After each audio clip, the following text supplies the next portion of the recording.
আফগানিস্তান ও পাকিস্তানের সংঘর্ষ নিয়ে অবশেষে মুখ খুলল আমেরিকা। ইতিমধ্যেই একাধিক দেশ এই সংঘর্ষ থামানোর আর্জি জানিয়েছে।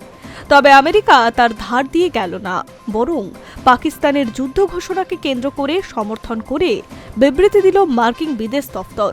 সেই সঙ্গে পাল্টা বার্তা দেওয়া হল আফগানিস্তানের তালিবান সরকারকেও। তালিবান আমেরিকার খাতায় ঘোষিত সন্ত্রাসবাদী গোষ্ঠী। মার্কিন সেনার সঙ্গে দীর্ঘদিন লড়াই করেছে তারা। 2021 সালে তাদেরই হাতে আফগানিস্তানের দায়িত্ব তুলে দিয়ে ফিরে আসতে হয়েছে আমেরিকাকে।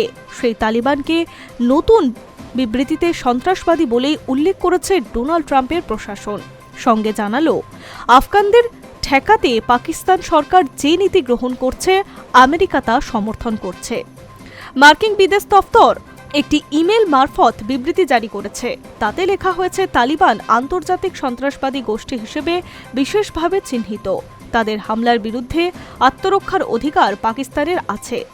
আমেরিকা সেই আত্মরক্ষার অধিকারকে সমর্থন করেছে। এছাড়া ওই বিবৃতিতে জানানো হয়েছে, পাকিস্তান এবং আফগানিস্তানের পরিস্থিতি সম্পর্কে আমেরিকা ওয়াকিবহল।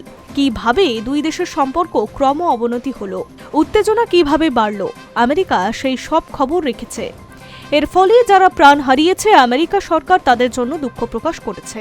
তালিবানকে পরিস্থিতির জন্য দায়ী করেছে মার্কিন বিদেশ দপ্তর এবং বলছে, সন্ত্রাসবাদ বিরোধী প্রতিশ্রুতি রক্ষা করতে বারবার ব্যর্থ হয়েছে তালিবান।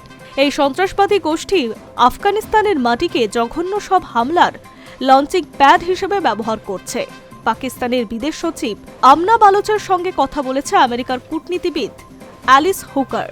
পাকিস্তানের পরমাণু শক্তিধর দেশ আফগানিস্তানে বিমান হানার প্রতিশোধ নিতে গিয়ে গত বৃহস্পতিবার রাত থেকে সেখানকার তালিবান সরকার পাক সীমান্তে হামলা শুরু করেছে। তার জবাব দেয় পাকিস্তান বাহিনীও। দুই পক্ষের সংঘর্ষে সীমান্ত উত্তপ্ত হয়ে ওঠে। শুক্রবার সকালে পাকিস্তানের বিদেশমন্ত্রী খোয়াজা আসিফ আফগানিস্তানের বিরুদ্ধে যুদ্ধ ঘোষণা করে। সেই থেকে সংঘাত চলছে। ইরান চীন এই সংঘাত থামাতে অনুরোধ করছে দুই পক্ষকেই। মধ্যস্থতার ইচ্ছা প্রকাশ করছে ইরানের বিদেশ সচিব আব্বাস আরাঘচি। পাকিস্তানের মধ্যে সৌদি আরবের সঙ্গে পরিস্থিতি নিয়ে দুই এক কথা হয়েছে। দুই পক্ষই বহু প্রাণহানি হয়েছে বলে খবর। একটি সংবাদ সংস্থার সূত্রে খবর, শুক্রবার আফগানিস্তানের গুরুত্বপূর্ণ শহরগুলিতে পরপর পাক হামলার পর তালিবান সরকার সমঝোতার প্রস্তাব দিয়েছে। পাক সরকারের দাবি, তাদের হামলায় এখনও পর্যন্ত তালিবানের 89টি ঘাঁটি ধ্বংস হয়েছে। নিহত 297 জন আফগান তালিবান। যদিও এত মানুষের মৃত্যুর খবর অস্বীকার করেছে তালিবান সরকার। High news network.